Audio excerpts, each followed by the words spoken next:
नमस्कार। हमारे सामने 2026 के शुरुआती कुछ हफ्तों के दस्तावेज हैं और इन्हें देखकर ऐसा लगता है जैसे दुनिया एक साथ कई दिशाओं में भाग रही है। बिल्कुल। एक तरफ अबू धाबी में शांति वार्ता हो रही है तो दूसरी तरफ यूक्रेन पर बमबारी। हाँ, और दिल्ली में खरबों डॉलर की अर्थव्यवस्था का जश्न मन रहा है और उधर सिलिकॉन वैली में एक एआई ने पूरी इंडस्ट्री में खलबली मचा दी है। ये सब अलग अलग खबरें लग सकती हैं, लेकिन आज का मिशन यही है कि इन अलग अलग पन्नों को जोड़कर एक पूरी तस्वीर बनाई जाए। हाँ, हम इनके बीच का करेक्शन ढूंढने की कोशिश करेंगे। हम ये समझने की कोशिश करेंगे कि रूस की रणनीति, भारत का बजट और एआई का ये नया भूचाल, ये सब मिलकर हमें आने वाले समय के बारे में क्या बता रहे हैं। तो चलिए इनकी गहराई से पड़ताल करते हैं। चलिए शुरुआत करते हैं इस अजीब सी स्थिति से जो यूक्रेन में बनी हुई है। हमारे दस्तावेज बताते हैं कि अबू धाबी में रूस और यूक्रेन के प्रतिनिधि अमेरिका की मध्यस्थता में शांति वार्ता के लिए बैठे। जो कि सुनने में एक अच्छी खबर लगती है। बिल्कुल। लेकिन फिर हम पढ़ते हैं कि बातचीत शुरू होने से ठीक 24 घंटे पहले रूस ने नीप्रो शहर पर मिसाइलों और ड्रोन से हमला किया, 12 लोग मारे गए। तो ये क्या है? एक तरफ शांति की बात और दूसरी तरफ हमला। इसे लड़ो और बात करो वाली रणनीति कहते हैं, पर इसका मतलब क्या है? देखिए, ये एक बहुत पुरानी और कह सकते हैं क्रूर सैन्य रणनीति है। इसका मकसद होता है बातचीत की मेज पर आने से पहले अपनी पोजीशन को मजबूत करना। अच्छा, मतलब जमीन पर अपनी ताकत दिखाकर। हाँ, जमीन पर हमला करके रूस ये संदेश दे रहा है कि अगर बातचीत नाकाम होती है तो वो और ज्यादा नुकसान पहुंचाने के लिए तैयार है। वो कमजोरी की हालत में नहीं बल्कि ताकत की पोजीशन से बात करना चाहता है। लेकिन क्या ये रणनीति हमेशा काम करती है? कहीं ऐसा तो नहीं कि रूस सिर्फ दुनिया को दिखाने के लिए बातचीत का नाटक कर रहा हो? ये एक बहुत बड़ा सवाल है और इसका जवाब हमें एक और घटना से मिलता है जो 4 फरवरी को हुई। वो पुतिन और शी जिनपिंग वाली वीडियो कॉन्फ्रेंस। जी। उसमें पुतिन ने रूस चीन की दोस्ती को दुनिया में स्थिरता लाने वाला फैक्टर बताया। ये बयान सीधे सीधे अमेरिका और पश्चिमी देशों के लिए एक संदेश है। क्या हमारे पास भी एक ताकतवर दोस्त है? बिल्कुल, और ये तब हो रहा है जब अमेरिका और रूस के बीच बची हुई आखिरी परमाणु हथियार संधि भी खत्म होने वाली है। तो ये सिर्फ यूक्रेन की बात नहीं है। ये एक नए ग्लोबल पावर बैलेंस की बिसात बिछाई जा रही है। सही कहा। और ये तनाव सिर्फ यूरोप तक ही सीमित नहीं है। मध्य पूर्व में भी एक बहुत ही नाजुक स्थिति की ओर इशारा है। अमेरिका और ईरान ओमान के मस्कट में परमाणु वार्ता के लिए राजी हो गए। लेकिन ये समझौता ठीक तब हुआ जब खबरें आ रही थीं कि ईरान ने यूरेनियम का संवर्धन फिर से तेज कर दिया है। तो ये भी यूक्रेन जैसा ही पैटर्न लग रहा है। बिल्कुल। ईरान भी अपनी ताकत दिखाकर ही बातचीत की मेज पर आ रहा है। लेकिन यहाँ एक अंदरूनी पहलू भी है। ईरान की सरकार ने हाल ही में अपने देश में हुए विरोध प्रदर्शनों को बड़ी सख्ती से दबाया है। तो अब वो किसी सीधे अमेरिकी हमले का खतरा नहीं लेना चाहते। हाँ, ये बातचीत उनके लिए एक तरह का सेफ्टी वॉल्व है। और इसी बीच यमन में एक और कहानी चल रही है। सऊदी अरब और यूएई जो मिलकर हुती विद्रोहियों से लड़ रहे थे, अब वो आपस में ही भिड़ गए हैं। हाँ, कुछ ऐसा ही। मुकल्ला बंदरगाह पर सऊदी हवाई हमले के बाद यूएई ने अपने सैनिक वापस बुला लिए हैं। इसका सीधा मतलब है कि हुती विरोधी गठबंधन अब और कमजोर हो गया है। तो कुल मिलाकर पहली तस्वीर ये उभरती है कि दुनिया की बड़ी ताकतें एक शतरंज की बिसात पर उलझी हुई हैं। ऐसे में लगता है कि कुछ देश इस अनिश्चितता को एक अवसर की तरह देख रहे हैं। और आपके दस्तावेजों में भारत की कहानी कुछ ऐसी ही लगती है। आपने बिल्कुल सही पकड़ा। जहां दुनिया में अस्थिरता है, वहीं भारत की कहानी आत्मविश्वास से भरी नजर आती है। खासकर जब हम इस साल के बजट को देखते हैं। हाँ, तो वित्त मंत्री निर्मला सीतारमण ने 1 फरवरी को जो बजट पेश किया, उसका मूल मंत्र है अनुशासित स्वदेशी, और इसके 3 लक्ष्य रखे गए हैं। आर्थिक विकास तेज करना, लोगों की उम्मीदों को पूरा करना, और तीसरा क्या था? देश के संसाधनों तक सबकी पहुंच सुनिश्चित करना। और ये सिर्फ किताबी बातें नहीं है, इसके पीछे ठोस एक्शन प्लान है। हाँ, आंकड़े तो यही दिखाते हैं। सरकार ने पब्लिक इंफ्रास्ट्रक्चर पर खर्च को बढ़ाकर 12.2 लाख करोड़ रुपए कर दिया है। ये एक बहुत बड़ी रकम है। बहुत बड़ी। लेकिन ये पैसा जा कहाँ रहा है? क्या सिर्फ सड़कें और पुल बनाने पर खर्च हो रहा है? नहीं, यहीं पर रणनीति की गहराई दिखती है। ये पैसा बहुत सोच समझकर कुछ खास सेक्टर्स में लगाया जा रहा है। जैसे इंडिया सेमीकंडक्टर मिशन 2.0 का बजट बढ़ाकर 40,000 करोड़ कर दिया गया है। सेमीकंडक्टर मतलब चिप्स? जी। अब इसे पहली वाली बातचीत से जोड़कर देखिए।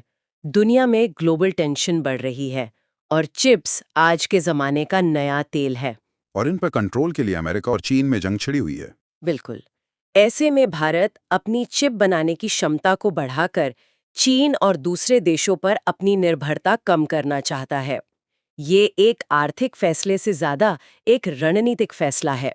मतलब एक तरफ रूस और चीन पश्चिम को चुनौती दे रहे हैं और दूसरी तरफ भारत सेमीकंडक्टर जैसी जरूरी चीजों में आत्मनिर्भर बनकर खुद को इस टकराव के असर से बचाने की कोशिश कर रहा है। आप इसे ऐसा कह सकते हैं। और ये सिर्फ सेमीकंडक्टर तक सीमित नहीं है। बायोफार्मा सेक्टर के लिए 10,000 करोड़ की शक्ति योजना शुरू की गई है। और सबसे अहम, दुर्लभ खनिज यानी रेयर अर्थ्स। हाँ, उनके लिए ओडिशा, केरल, आंध्र प्रदेश और तमिलनाडु में विशेष कॉरिडोर बनाने का प्रस्ताव है। ये वो खनिज है जो मोबाइल फोन से लेकर इलेक्ट्रिक गाड़ियों तक हर चीज में इस्तेमाल होते हैं। और जिनकी 90% से ज्यादा सप्लाई चीन से आती है। सही।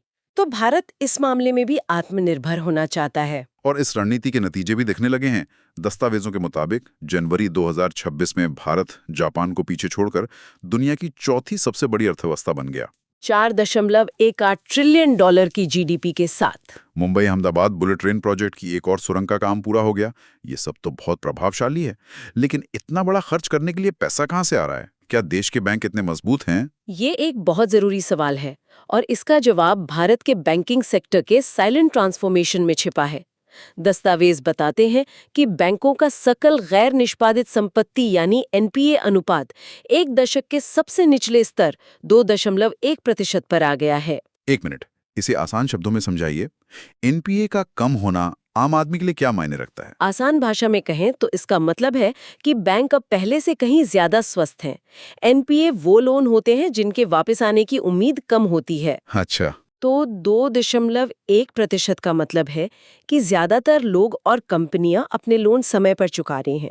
जब बैंक स्वस्थ होते हैं तो वो बिना डरे सरकार के बड़े इंफ्रास्ट्रक्चर प्रोजेक्ट्स में पैसा लगा सकते हैं। तो इसी वित्तीय स्थिरता ने सरकार को ये आत्मविश्वास दिया है। बिल्कुल, कि वो अर्थव्यवस्था में इतना बड़ा निवेश कर सकें, वो भी बैंकिंग सिस्टम को खतरे में डाले बिना। ठीक है, तो एक तरफ वैश्विक राजनीति की धीमी और तनाव भरी चालें हैं और दूसरी तरफ भारत की तेज रफ्तार आर्थिक छलांग। लेकिन आपके दस्तावेज एक तीसरे भूचाल की ओर भी इशारा कर रहे हैं। 3 फरवरी 2026 को टेक्नोलॉजी की दुनिया में कुछ ऐसा हुआ जिसे विश्लेषक सास्पोटालिप्स कह रहे हैं। सास्पोकैलिप्स मतलब सॉफ्टवेयर एज अ सर्विस का अपोकलिप्स या प्रलय। ये है क्या? ये तब हुआ जब एंथ्रोपिक नाम की एक एआई कंपनी ने अपने एआई असिस्टेंट क्लॉड कोवर्क के लिए 11 ओपन सोर्स प्लगइन्स लॉन्च किए। Cloud Cowork? हाँ, ये एक ऐसा एआई है जिसे चलाने के लिए आपको कोई कोडिंग या तकनीकी ज्ञान नहीं चाहिए। आप उसे सीधे सीधे कमांड दे सकते हैं। जैसे इस रिपोर्ट को पढ़कर 5 बुलेट पॉइंट्स में समरी बना दो। बिल्कुल, या इस लीगल कॉन्ट्रैक्ट में क्या क्या खतरे हैं वो बताओ। और इसके लीगल प्लगइन ने तो जैसे आग ही लगा दी। हाँ। उसने वकीलों के कई घंटों के काम को ऑटोमेट कर दिया। और इसका असर बाजार पर तुरंत और बहुत भयानक हुआ। एक ही दिन में सॉफ्टवेयर, लीगल टेक और वित्तीय सेवा कंपनियों के शेयरों से लगभग 285 से 300 बिलियन डॉलर साफ हो गए। 300 बिलियन डॉलर एक ही दिन में? ये तो अविश्वसनीय है। जी। मतलब निवेशक ये मानकर चल रहे हैं कि इन बड़ी बड़ी कंपनियों की अब कोई जरूरत ही नहीं बचेगी। बिल्कुल, असली डर यही है। थॉमसन रॉयटर्स, जो कानूनी और वित्तीय डेटा की बहुत बड़ी कंपनी है, उसका शेयर 18% गिर गया। डॉक्यूसाइन का 11% गिर गया। बाप रे। जेपी मॉर्गन के विश्लेषकों ने अपनी रिपोर्ट में लिखा कि इस सेक्टर को मुकदमे से पहले ही सजा दी जा रही है। निवेशकों का भरोसा हिल गया है। उन्हें लग रहा है कि हम एक युग के अंत और दूसरे की शुरुआत देख रहे हैं। हाँ, हम सैस युग से एजेंटिक एआई युग में जा रहे हैं। ये एजेंटिक एआई युग क्या है? ये हमारे आज के एआई से कैसे अलग है? देखिए, अभी तक एआई एक टूल की तरह था जिसे हम कमांड देते थे और वो एक काम करता था। एजेंटिक एआई एक एजेंट यानी आपके एक स्मार्ट डिजिटल असिस्टेंट की तरह है जो खुद से कई कदम उठाकर काम पूरा कर सकता है। अच्छा, एक उदाहरण देंगे? जरूर। मिसाल के तौर पर आप उसे सिर्फ एक ईमेल फॉरवर्ड करते हैं। एजेंटिक एआई उस ईमेल को पढ़ेगा, आपके कैलेंडर को चेक करेगा, मीटिंग के लिए एक सही समय तय करेगा, सबको इनवाइट भेजेगा और शायद मीटिंग के टॉपिक पर एक प्रेजेंटेशन का पहला ड्राफ्ट भी तैयार करके आपको भेज देगा। मतलब ये सिर्फ एक टूल नहीं, एक पूरा वर्कफ्लो है। बिल्कुल, और यही बदलाव है जिससे कंपनियां डर रही हैं। ये एआई वाली बात तो सोचने पर मजबूर करती है कि टेक्नोलॉजी कितनी तेजी से समाज को बदल रही है, लेकिन आपके दस्तावेज एक और बड़े बदलाव की ओर इशारा करते हैं। जो टेक्नोलॉजी से नहीं बल्कि भारत की सर्वोच्च अदालत से आ रहा है। हाँ, और ये दिखाता है कि प्रगति सिर्फ आर्थिक नहीं होती। ये मामला है डॉक्टर जया ठाकुर बनाम भारत सरकार। इसमें सुप्रीम कोर्ट ने एक ऐतिहासिक फैसला सुनाया। क्या था ये फैसला? इस फैसले में सुप्रीम कोर्ट ने कहा कि मासिक धर्म स्वास्थ्य का अधिकार, मतलब the right to menstrual health, संविधान के अनुच्छेद 21 के तहत दिए गए जीवन के अधिकार का एक अभिन्न अंग है। ये तो एक बहुत बड़ी बात है। बहुत बड़ी। कोर्ट ने कहा कि स्वच्छता और स्वास्थ्य तक पहुंच सीधे तौर पर किसी व्यक्ति की गरिमा, शारीरिक स्वायत्तता और निजता के अधिकार से जुड़ी हुई है। ये तो बहुत प्रभावशाली सिद्धांत है। लेकिन क्या कोर्ट में सिर्फ घोषणा की या जमीनी स्तर पर बदलाव के लिए कोई ठोस कदम भी उठाए? यही ये फैसला और भी शक्तिशाली हो जाता है। ये सिर्फ एक घोषणा नहीं थी।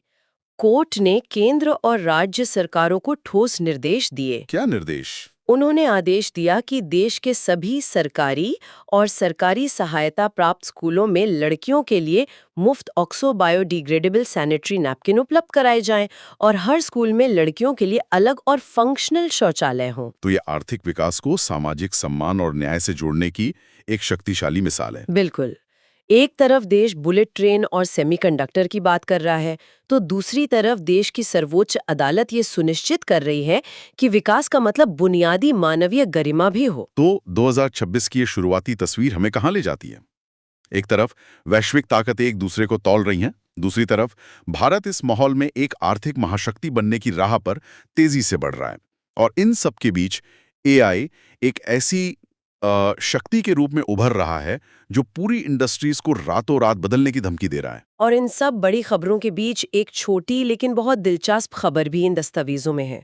अंतर्राष्ट्रीय अंतरिक्ष स्टेशन में एक स्टडी हुई आईएसएस पर। हाँ, वैज्ञानिकों ने बैक्टीरिया को संक्रमित करने वाले कुछ वायरस को माइक्रोग्रेविटी यानी शून्य गुरुत्वाकर्षण में भेजा। उन्होंने पाया कि अंतरिक्ष में इन वायरस के विकसित होने का तरीका पृथ्वी की तुलना में आश्चर्यजनक रूप से अलग और तेज था। ये तो सच में दिलचस्प है। हाँ, और ये हमें एक अंतिम विचार के लिए प्रेरित करता है। अगर सबसे छोटे जीव भी एक नए वातावरण में जाते ही खुद को इतनी तेजी से बदल लेते हैं, तो हम इंसानों के बनाए हुए कानूनी, आर्थिक और सामाजिक ढांचे इन नए मोर्चों पर कैसे विकसित होंगे? एआई, अंतरिक्ष का विस्तार और वैश्विक शक्ति संतुलन का ये नया दौर, ये सब हमारे लिए एक तरह की माइक्रोग्रेविटी ही तो है। बिल्कुल। सवाल ये है कि क्या हमारे मौजूदा सिस्टम इस तेज विकास के अनुकूल ढलने के लिए बने हैं या वे इस नए दबाव में टूट जाएंगे? ये एक ऐसा सवाल है जिसका जवाब हमें आने वाले महीनों और सालों में मिलेगा। कोई पार्ट अच्छा लगा हो कमेंट में बता देना, और कौन सी बुक या कौन सा टॉपिक नेक्स्ट देखना चाहते हो वो भी लिख देना। और हाँ, अगर वीडियो पसंद आया हो तो लाइक, कमेंट, शेयर और सब्सक्राइब जरूर करें।